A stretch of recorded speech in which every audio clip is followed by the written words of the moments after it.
There's been a bit of an ongoing debate and argument between rock climbers and Parks Victoria about climbing in the Grampians, and it's taken a bit of a new turn.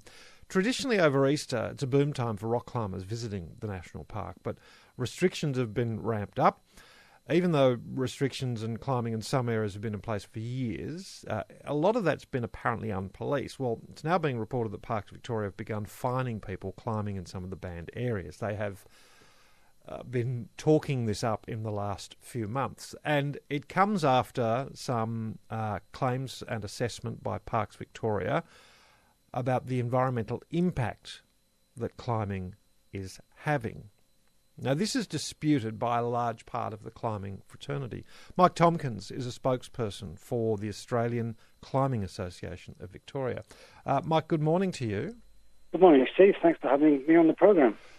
What's the latest on all of this from your point of view, Mike? Where are climbers at now? Climbers are still a little bit mystified as to what's going on with Parks Victoria's approach. There was a large newspaper article about this only on the weekend. And from that newspaper article, from what I've seen, there's quite a bit of anger about some of the claims Parks Victoria is making, some of the damage they say has been occurring. That's correct. There's a lot of misinformation being put out there, and I'm quite concerned that we need to very quickly sit down with Parks Victoria to correct some of this misinformation before they dig a deeper hole. Misinformation like what?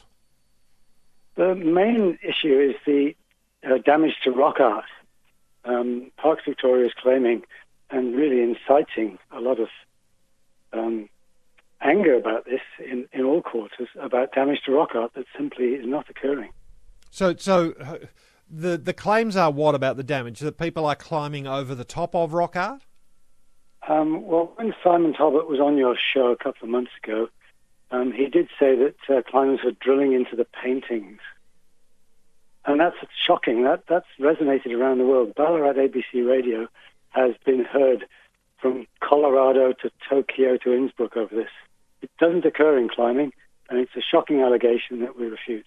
Okay, so it's just plain wrong from as far as you're concerned.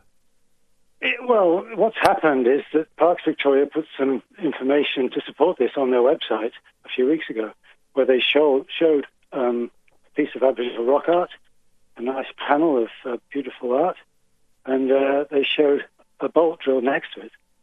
And that was quite scandalous because that turned out to be inside the Wilhelmina art cage, and the bolt was at knee height, and it had been placed probably in the 1960s or 1970s by the land managers themselves.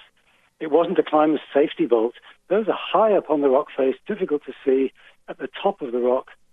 There's a misinformation and a misunderstanding, a lack of understanding by Parks Victoria that's quite shocking, and we really need to sit down with them very quickly. Okay. Why has it all come to this then, Mike? Has someone been feeding Parks Victoria incorrect information? Before we go any further on that one, Steve, I'd just like to remember that this is predominantly about Aboriginal cultural heritage. I'd like to get back to that issue, but really, the reason we're shocked is that climbers are the natural allies of the traditional owners. We really have a feel for stewardship of the land in harmony with the traditional custodians. And we really want to walk out on country with the traditional owners and understand where we can and where we cannot go. That's what's really happening here, and I'm really upset that these things have been thrown into the mix by the land managers. So I just want to go back a step, Mike. From what you're saying, the bans by Parks Victoria have come about because of requests from traditional owners? I don't believe that's the case. Okay. So where's it all stemmed from then? There was a new Act of Parliament, the Parks Victoria Act, that came out in 2018. And that has given Parks Victoria new autonomy, new powers. But with new powers become new responsibilities and liabilities to Parks Victoria. I think there's a fear there. But this is going in the wrong direction for Parks Victoria.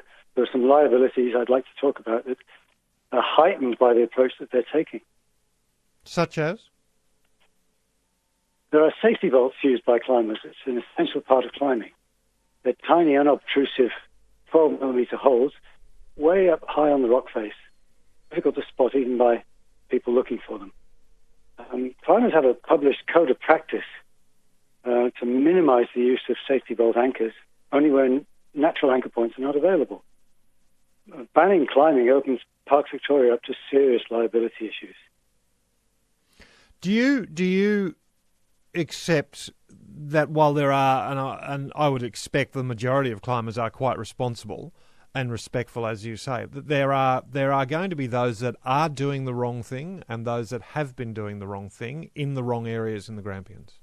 That's right, Steve. There have been a few incidents, as you would have with any user group, but the impact of climbers as a user group is incredibly low in comparison with other groups, just simply all park visitors, day trippers, people who don't know the landscape. The climbers are quite the opposite of that, and we've taken great offence at this inference that we're damaging the environment. It's simply not true in anything like the scale that's been implied. So how then do you expect Parks Victoria to police those that are doing the wrong thing without affecting the majority who are, as you say, or you believe, doing the right thing? I think the wrong thing has been blown way out of proportion. Climbers have been climbing in the Grampians for over 70 years.